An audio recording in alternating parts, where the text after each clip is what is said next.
We don't want that going to the fish. Agreed. Organizations across the globe are helping families that battle Alzheimer's or dementia.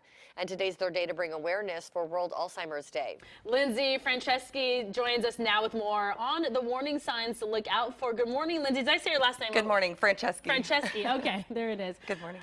You know, I would like to say that most people know someone who passed after a long battle with Alzheimer's, or at least is one person removed. So today, as we bring awareness, what are some of the things that you're really trying to get out there so people can understand really how difficult it is to see the decline with some of these folks battling it? Yeah, it's really difficult. It's so common nowadays, unfortunately, and you know, you really start to lose your loved one, but it's really important to put focus and put a lot of thought and consideration into each interaction that you have with your loved one that's suffering from cognitive impairment.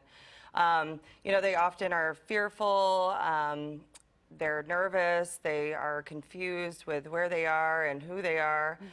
So I think just, you know, making things simple, you know, look directly at them, coming to each interaction with a positive attitude and calm face can really go a long way and essentially make things a lot easier for you as a primary caregiver. Now, we mentioned that we talk about some of the warning signs. What should you be looking out for with your loved one?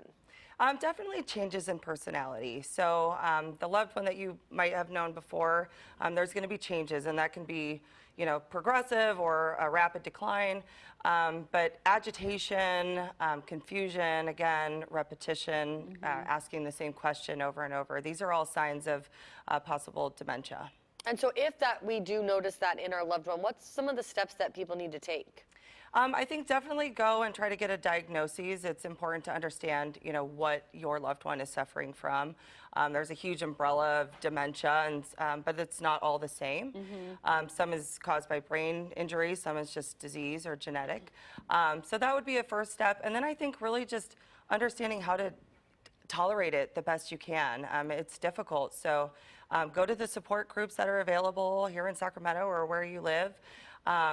Get some respite care, because as a primary caregiver, you have to be the best caregiver that you can be, which means kind of taking a step back and taking care of yourself too. So just understanding and being aware is really important. I want to touch really briefly on the changing in personality. I have a great aunt who is actually battling it, and our cousin says, this is not my mother. I don't even know who this person is anymore. How do you overcome that? I mean, when you look at someone, you don't even know who they are anymore. That's going to be so difficult to handle. That's why those support groups are so important. Yeah, it's definitely hard, because I mean, I've had clients that forget they have children.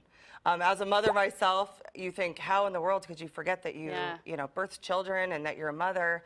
But that's just the reality of the disease and how sad it is. And I think as the child or the loved one, it's really important, again, just to get the support and share your stories with other people, because you're not the only one going through it.